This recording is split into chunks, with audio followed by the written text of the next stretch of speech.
here. Okay. Hi, Gail. Hi, Alan. How are you? Can you hear I, me? I can hear you really great, and you look really great. And I have to say, the first time I ever saw Gail, and the first time I noticed you really, was in in the Temple of Philae, the Temple of Isis. We're in the outer chamber. This is where I met Gayle Mack. And you actually look even more radiant now than you did then. And Oh, we're sweet. oming, there's about 60 or 70 of us oming inside and calling in the prayers inside the that outer chamber. And there's a kind of moment of stillness there in the crowd. And there's a sort of energy vibration in there. And then I see your hand is up like this in Yes. the, yeah, like that. There you go. You go. Right. In that form, I look around and there I see this woman right here, sort of change into Isis. Her features start changing and she starts to emanate a radiance, and she does this little blessing, and then she walks into the inner chamber where only the high priestess of Isis would be, and she stands behind the altar, and people would come up to her and she would just channel through these blessings, and there's light pouring in. Maybe I'll look for a clip of that, but and this was the blessing through Gail of the goddess Isis, of the divine feminine, and being embodied. That was actually one of my first experiences of the true feminine divine manifestation. So thank you Yes. for that transformational moment. You're welcome. 30 years ago. This is It was 30 1991. years ago. It was. I'm so happy we reconnected, because that whole trip to Egypt was another level of awakening of past lives. So, Gail, thank you for being here. Thank you for everything you contribute to this path of awakening. So, Thank you. and I'm happy to introduce you. So, ladies and gentlemen, Mhm. my good friend from many lifetimes, Gayle Mack. Thanks. Thank you, Alan. Okay. So I guess I'll begin. For those who don't know me, I'm Gayle Mack. I am a naturopath and a channel. And as Alan was saying, in Egypt, at the Temple of Isis behind the altar, was the first time that I became my light body. And it was, I knew something spectacular was going to happen because I kept seeing it and prophesying myself. And I knew that I was going to achieve that light body or have an experience with Isis. And standing behind the altar, I felt Isis step into me, and she started to speak to the people in front of me. I did not know their names, but I called them by name. I told them when they awakened to the divine feminine in that lifetime. It it was quite an experience to have that integration and to achieve that level. And I remember saying, "Oh, this is really cool." And she says, "Shh." So I sat quietly and then realized that I was my light body. And I just kept looking at my fingers because I was so amazed. I was mother of pearl. So I could tell where my body was, but I was not flesh anymore. I was light. And people were seeing me as light, which was quite nice in that confirmation. So I'm here to tell you that yes, it is possible to achieve your light body and to achieve the realms of imperishable stars and to manifest and to be in that place of unconditional love. And it is a choice that we make, and it will be as easy or as difficult as you choose. So, Divine Mother, Isis, Mother Mary, Mary Magdalene, they all say, choose grace and ease. So I am also the author of a book, Spiral Breath, activating higher consciousness, healing, and the glia brain. And I wrote this book after I had a head injury. I had a brain injury, and I couldn't remember 2 sentences back to back, and I couldn't spell my name for 3 weeks. And I asked God to show me how to heal my brain and to be better than I was before. And divine gifted me with the spiral breath. And as I integrated the spiral breath, it reconnected my brain to my body and started the healing process, sped up the healing process. And the doctor and my friends were saying, how are you recovering so fast? And I started sharing the spiral breath. And then pretty soon I was sharing it with 13 and then 30 people and then 300 people. And then someone said, is this in a book? And I said, well, it could be. So I birthed the book. So you can find it on Amazon and on my website as well, which I'll show at the end. So getting back to the walk-in and why we're here is my grandparents taught me very young to hold space when people were passing. And in that process of holding space, then you would protect your loved ones so you didn't have a walk-in come in. And when I was 13, it really started to, I started to question that because nobody, my grandmother would speak, but not really in depth. She would give me like riddles, like I really had to find it out myself. My grandfather had passed, and I was looking and going in search of the walk-in experience, and I found a book by Ruth Montgomery. I think she was one of the first ones who really spoke outwardly about walk-ins. And it was very beneficial because shortly after reading her book, I had a friend come to me who had a near-death experience and was having experiences and memories and food cravings and speaking different ways that were not like him.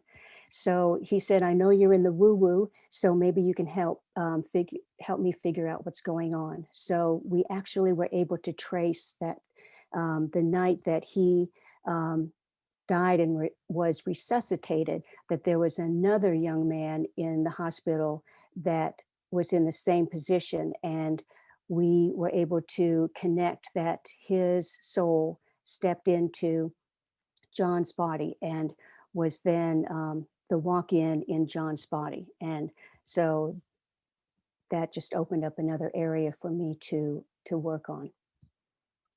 So today, and let's see, Neil, if I'm not sure who's working, Neil, for doing the presentation.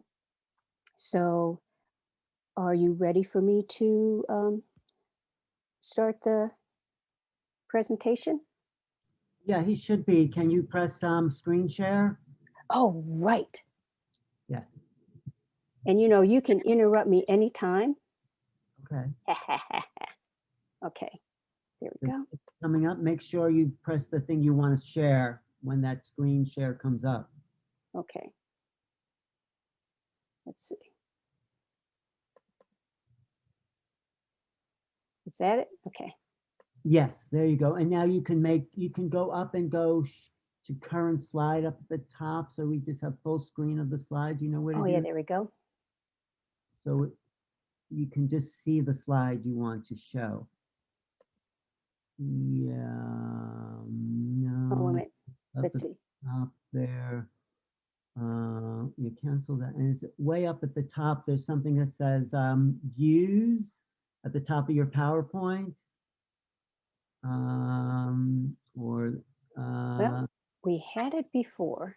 Try Okay. view Oh, to the play. Let me left. try play. Oh, the upper left. Do you see upper left? It says view with a little arrow down. Oh, there we go. Okay. Now does it say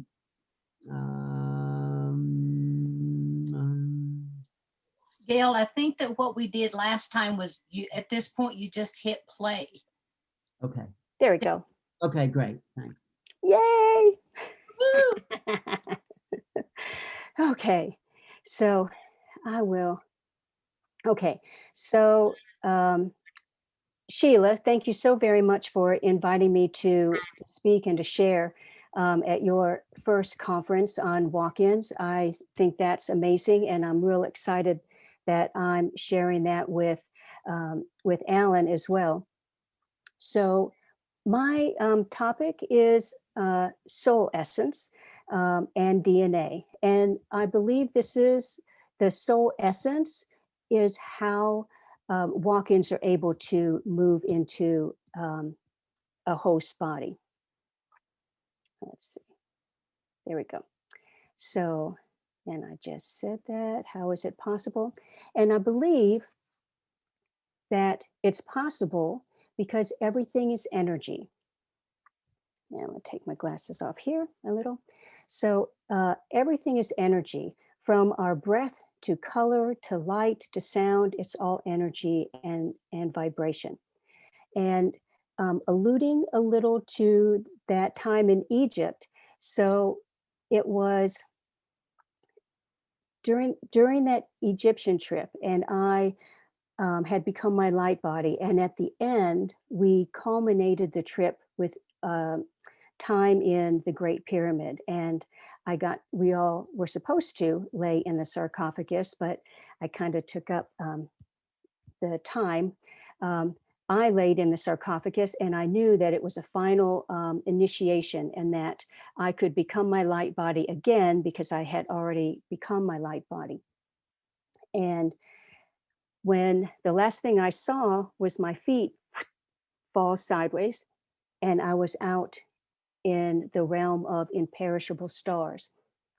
And it was this energy in the realm of imperishable stars that allowed me to understand energy. And then when I came back, I went in search of, and I became a physicist, chemist, scientist, trying to figure out and to explain what happened to me. And so, again, if it can happen to me, then it can happen to anybody. So let's see. I'm seeing four, the words are the words interrupted with the slides? Do I need to move my presentation over a No, little? everything looks really good, Gayle. Oh, okay, sweet. Really good. Okay, so um, so matter is nothing more than the highest refined subtle energy that has been condensed into a multitude of dense energy. So our bodies, our physical bodies, are energy, and our bones, our skin, our hair, our teeth, everything is energy. It is just a different vibration and density of light and energy. And Einstein recognized that, and he gave us the equation E equals mc squared. And it is this equation that allows us to understand that when you shift the energy, you shift the energy of mass and matter. So the equation E equals mc squared means that energy, E, equals mass, the m, times the speed of light, which is c, squared. And energy and mass are interchangeable. They are the same thing, of just different forms, different opposite ends of the same thing. And light moves at a specific speed because of the photons and the quantum particles that make up light. And they have a mass of 0. So there is a certain speed, a specific speed that light moves at, and that's recorded, and that's at c squared. So light is the wave that is both electrical and magnetic. It has both electrical and magnetic components. And the speed of light moves 186,000 miles per second. That's very fast.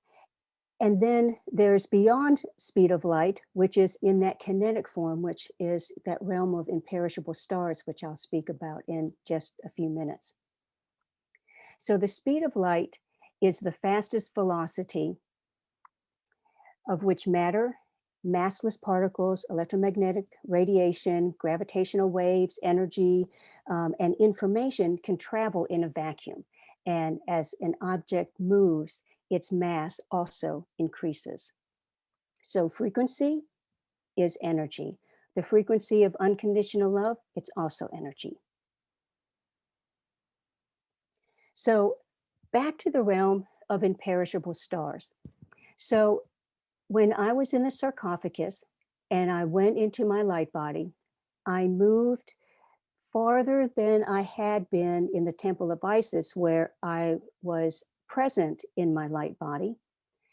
I moved into a realm that was kinetic. I knew where my physical body was, but I had no mass. And there were a multitude of souls that were also present.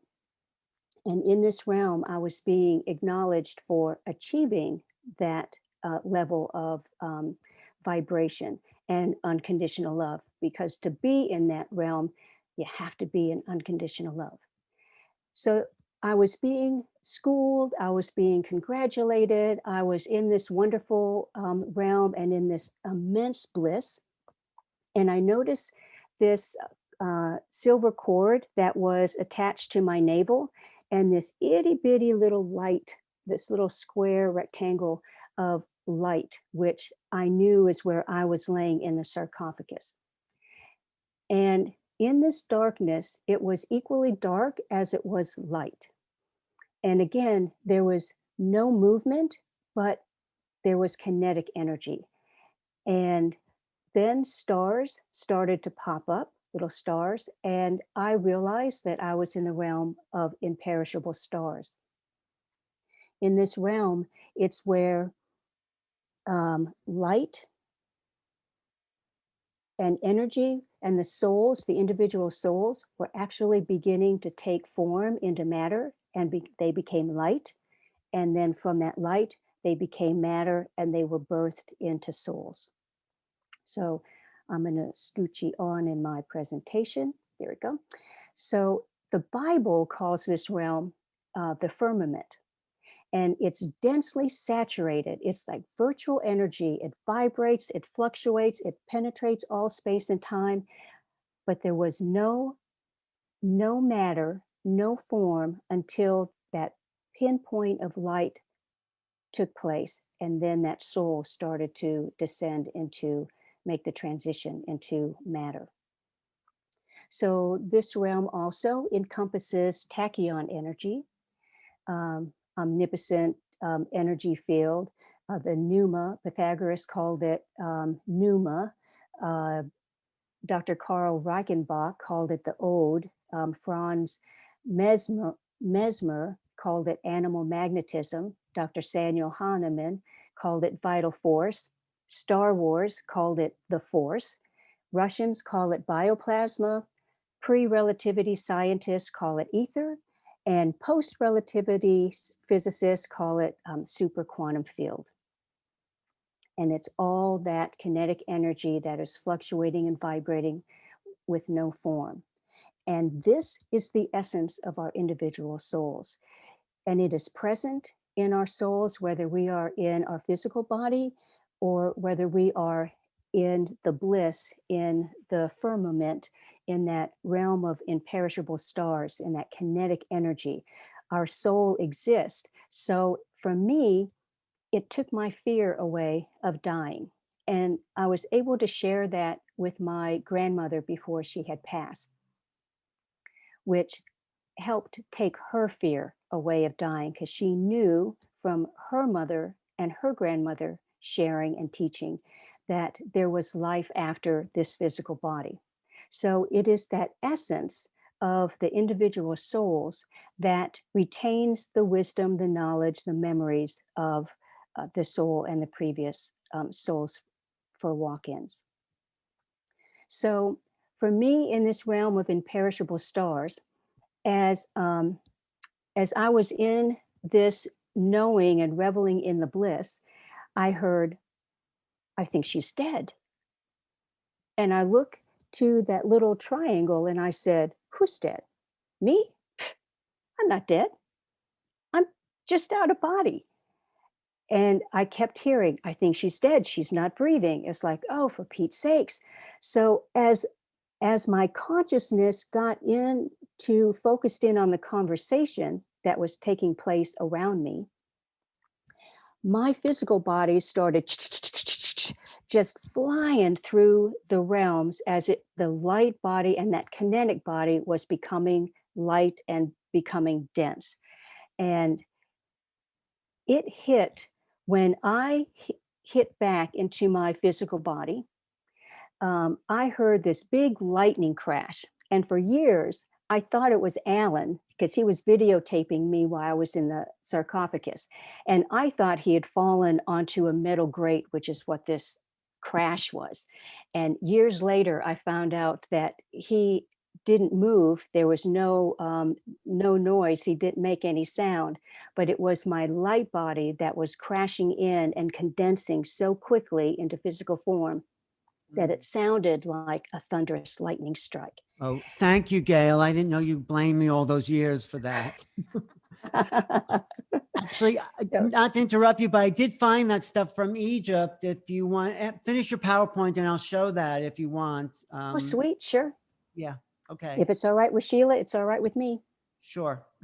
So, so in that experience, now my eyes flew open, but I still wasn't breathing. And the person who was facilitating the tour was sitting on me, and she's giving me mouth to mouth and pushing on my abdomen, trying to make me breathe. And it took a few minutes for the light and my soul to integrate into my physical body to work. I was still having conversations, but nothing was moving and I wasn't breathing. And then finally I said, "Why are you sitting on me?" And she said, "Because you weren't breathing." I said, "Oh, for Pete's sakes, I was just gone for a few seconds." And everybody's shaking their head no. And I said, "What?" It was just quick, like 30 seconds. And the one fella said, "Gayle, you haven't taken a breath for 23 minutes. So my physical body lay perfectly intact and it was being guarded by those that were in our group and the temple guards of the Great Pyramid. So I know from experience that the soul can leave the body and leave the physical body and exist, and that bliss there's no words in this physical realm to explain the bliss that I felt when I was in that realm. It's an experiential. When you experience it, you will know. And it's a look, it's a feeling, and I can recognize that in people who have had that experience because we carry that higher frequency. So going back to matter, so I was in that 0 point energy. You hear a lot of people talking about, Greg Braden brought it forth and made it more known, as well as others. And matter begins when that 0 point energy slows down and begins to condense into faster than the speed of light. As when you understand energy and that absolute energy, the absolute zero, even though there's no matter present, there's still that kinetic energy, that God divine presence. And from that energy, we step down into 0 point, and the subtle organizing energy field takes over and starts to direct the tachyon frequencies into creating matter. And it's once the tachyon field is activated, you start to become matter. So in Dr. Hans Nieper said that the tachyon field exists on the boundary between energy and matter. So that's where our souls kind of exist until we're ready to come into the next lifetime, or with those on this conference waiting to take over a body and And it has been my experience that a walk-in comes in with permission. And it's different than, um, yeah. When an entity takes over. So um, that is just like an overlay, but a walk-in gets permission to use the physical host. So tachyon energy, it's that first energy and that structure that emerges out of the non-structured, the formless, the unlimited 0-point energy. So the subtle organizing energy field exists just below the speed of light. It's that perfectly organized, non-manifested state of vibrational energy, and it organizes the vibrational energy, and it starts the process of condensing energy into matter. So now I've explained energy, and I will go now into explaining how one soul keeps the memory and how it merges with another. So through the essence of our DNA and our cellular memory, we hold everything that we have experienced in our lifetime. And it is, and not just in this lifetime, but our soul's journey. So every past life that we've had, we have access to that energy. And because energy is all that is, it is unmanifested and it blends with everything, we have the ability and we have access to all information. So people used to come, I used to get a lot, I would say, when I was channeling, and people would come and they would say, oh, I'm Ponce de Leon, or I'm Jesus, or I'm this.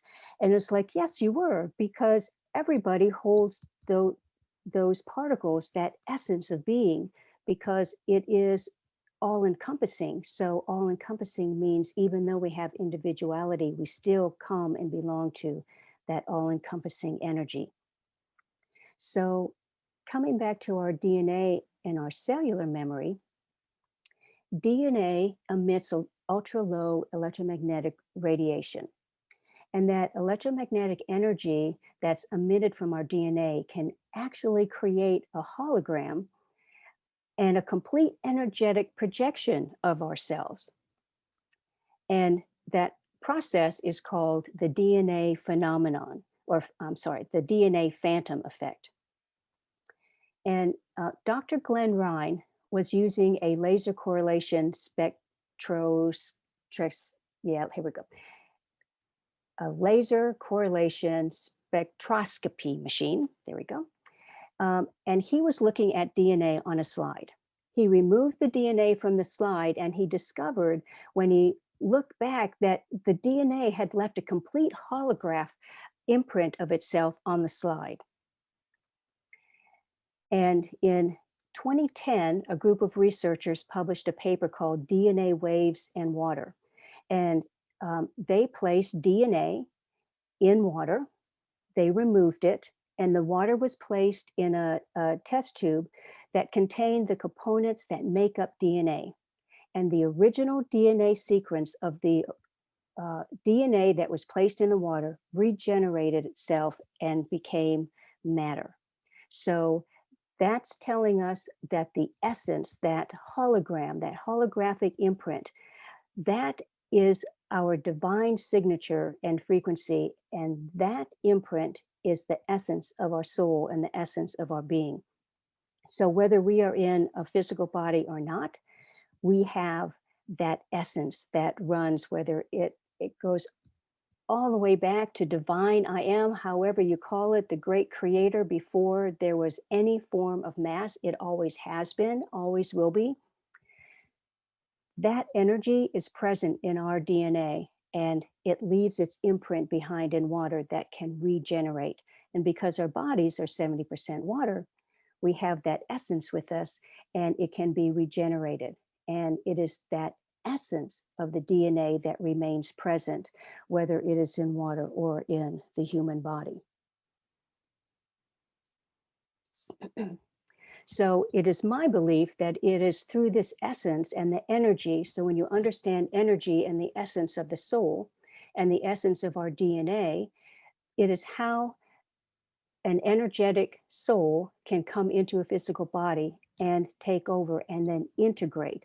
So um, some walk-ins have complete memory, or they have sketchy memory of the host body and the new person, or the walk-in, I should say. And others have no recollection or memory whatsoever. So it just depends, I guess, on the contract um, of the walk-in and the host. So this, with my energy and my knowing, it's how I believe that the souls and the walk-ins can walk into a host body and then take over and function and have their memories. And I think, so on the DNA, I go into more detail on that in my book on the spiral breath. And again, you can find that on Amazon, or you can write me and I can autograph one for you. Oh, and there's my book. So I guess I'm coming to a close, and I'm open for any questions. Before we do that, can I just show the video of you in a Temple of Isis? Sure. All right, let me see if I could. You have to stop. Oh, actually, I had a couple more screens, so that's go right. ahead. Go ahead. Yeah, keep showing it. Yeah. Oh, okay. I thought I was finished too. So Okay. our DNA, it is an antenna, a transmitter, a transducer, and a capacitor. A capacitor stores information.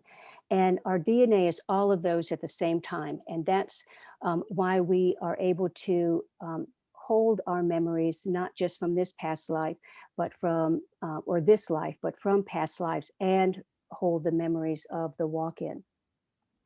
And being an antenna, so the antenna has the sense, can sense subtle energies within our environment. As a transducer, it can be converted into subtle organizing energy, which is that electromagnetic energy. As a transmitter, our DNA can radiate the converted electromagnetic energy from our DNA and the capacitor. It can store the information and the multiple frequencies, and all to create a biochemical change on an intracellular process. So our DNA has that frequency to hold memory and to project and to transmit. It's why we can manifest, why we can heal, and why we can talk without words. And Alan, too, yes, with your light language. I have been sharing light language for many years, and I just thought I was doodling. And then I started seeing it coming up. And also I started, when I discounted it as doodling, then a grouping of symbols and squiggles had a meaning. And so, and then divine would come through and give me the meaning of those symbols. That's a good point, because I think what people call doodling is really bringing through these other dimensions. Absolutely. Mm-hmm. Yeah. And through, with our body, through our DNA and our cells, but we have the piezoelectrocrystals that are in our pineal and in our cerebral spinal fluid. So that the essence of our original signature and our original signature vibration, it's held and retained in the essence of our being, whether we are embodied or not. And so the essence of our soul is the essence of our being, and that's the end of my presentation. That is great. No, thanks. Gayle Mack, you can find her, keytoascension.com, gaylemack52@gmail, templeofsakkara.com, Sisterhood, Brotherhood of the Emerald Fire. Thank you. Gayle, you can stop screen sharing and I'll just show that other little clip. I think we can only do one screen Alrighty. share at a time, but I'll just show a few seconds of, or a few minutes, okay? of Okay, this. let's see. So Okay, do I have to, no, you don't have to do anything. I'm just going to show this. okay, There we are. I'm videotaping everyone oming in the Temple of Isis, and then I just feel something next to me, and this is it in real time, 1991.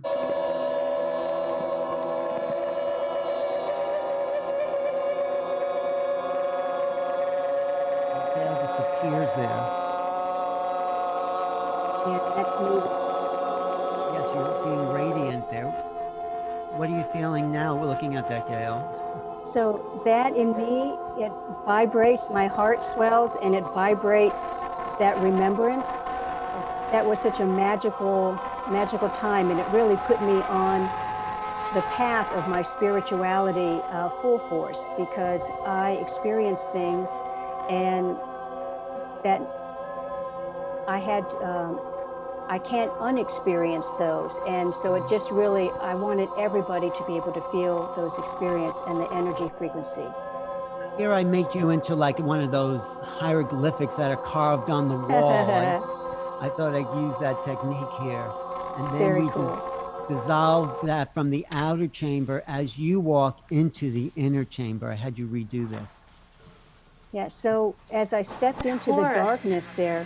was born through Isis. Oh, okay.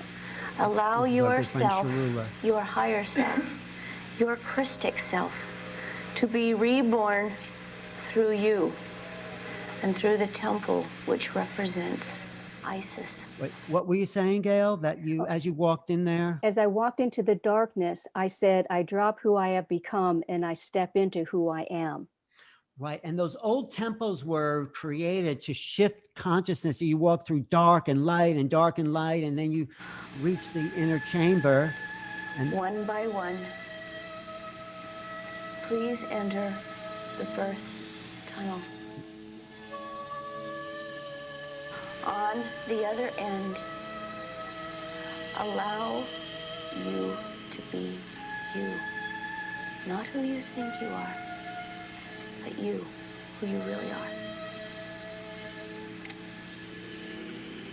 As a small child, as it was said, you cannot find the kingdom of heaven unless you become as a small child, and unless you are born again of spirit. Being born again of spirit decides that you will allow spirit to guide your life, and you will be guided by the inner rather than the outer. Within this, we break the 666 code, which is operating outside in, reversing it to the divine coding of 999, which is functioning inside out.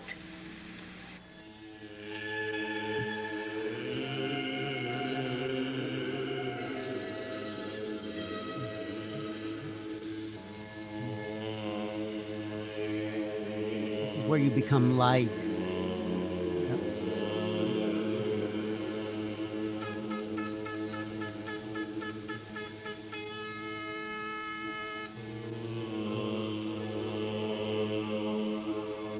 And each person received a message, a personal message, energy that was flowing telepathically. through me was There were no very words intense. exchanged. There were people that were coming up that were making eye contact with me, and messages were being given to them telepathically, and I could hear myself thinking like in the background, and then the thoughts that were being communicated were like coming through and just coming through the eyes, and it really wasn't me, but I was present, and then the thoughts that were being communicated were like acknowledgments of their hard work, areas in which they were going to go forth and work, and how they were going to spread the word of the mother, and just intense love. It felt like these people were all my children. I truly felt connected to everybody in that room. was just a very peaceful, radiant energy and powerful presence, but it was very loving.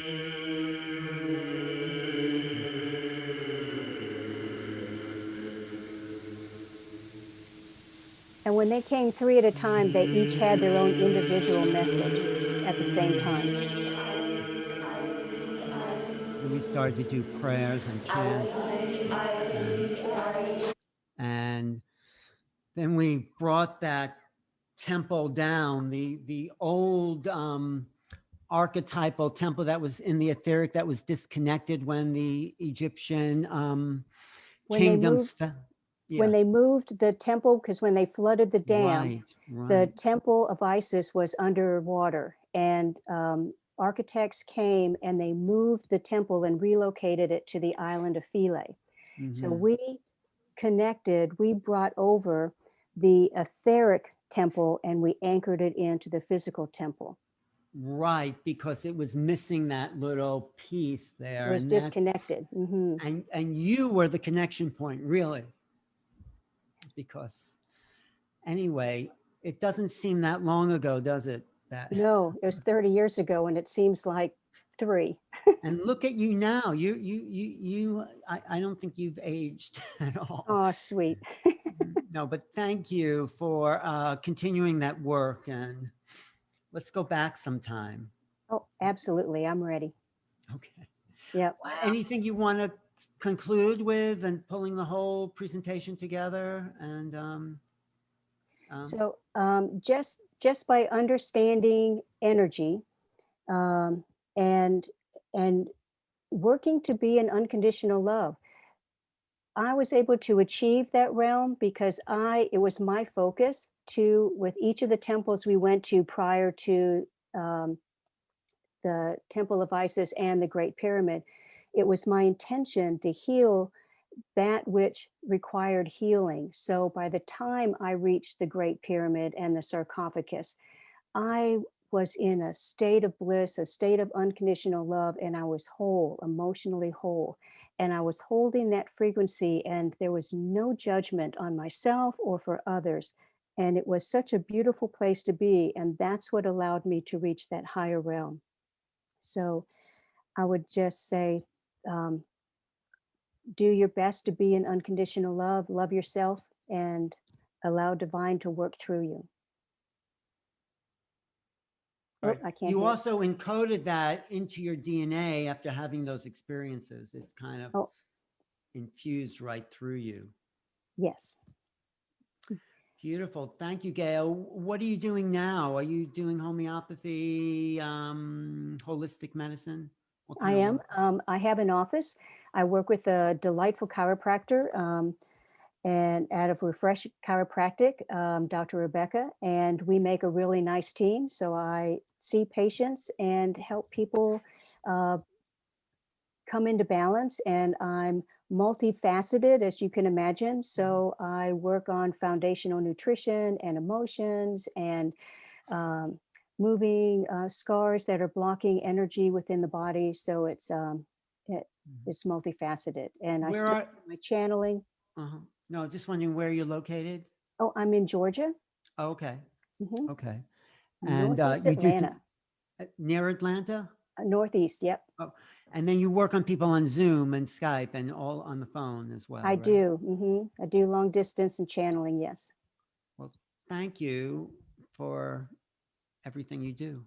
Oh, And you thank do you. channeling too, you said. You do. Absolutely. Yep. You're That's still one of my loves, to be able to bring that energy that came through me Mm, and through the divine essence and bring that through. Yep. So mm, it's nice. thank you. Thank you. Anything you want to say, Sheila? Like, how'd you find Gayle? Why'd you put her in your book? Gosh, Gail, I don't even know how we initially met. Oh, we met at a Laughlin. conference. Yes, we met in Laughlin. And we're also sisters in the Sisterhood of the Emerald Flame together with Mary Harding. So I know Gail that way as well. So when I had talked with Gail, and I've heard this story a couple times, but to be able to see that and for you to be able to have captured that, it's kind of like, I mean, I had cold chills. It was amazing. Someone asked if I think it was Marilyn asked, was the headband something that you wore into there, or was that something that materialized? It was something I had asked a friend of mine who was a jeweler to make me a crown of Isis.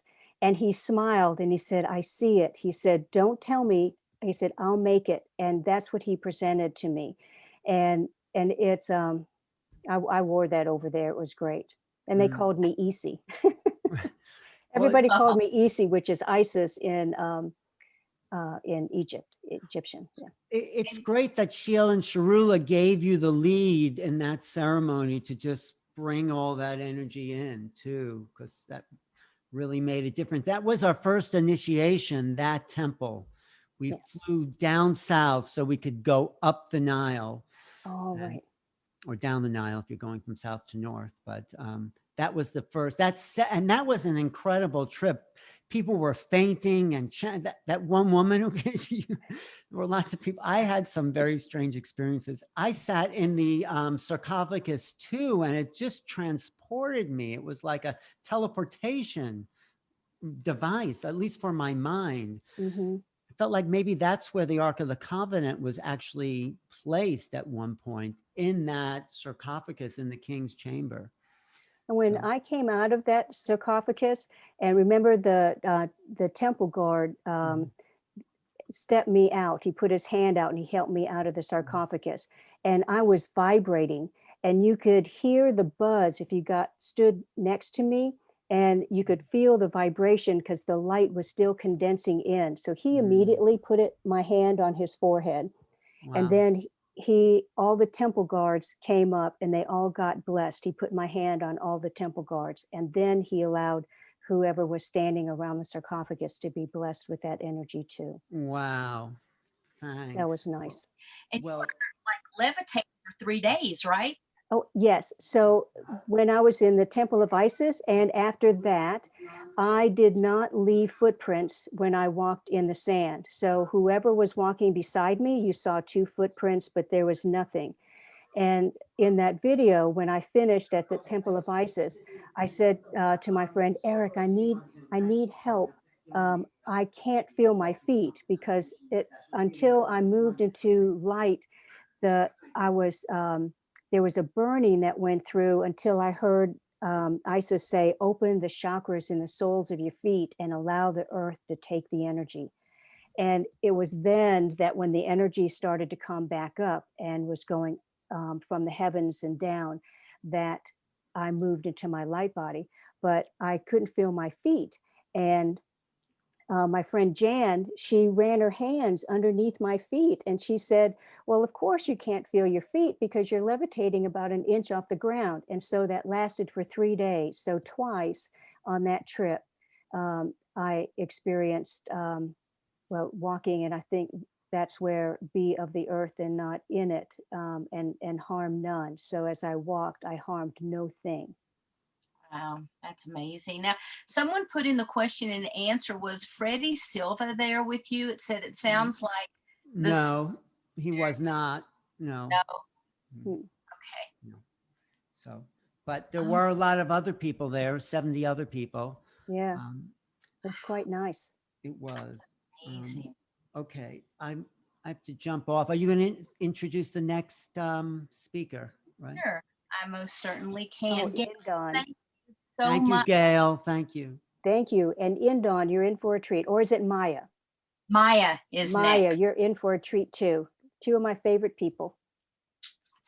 Wonderful. Thank you so Maya. much.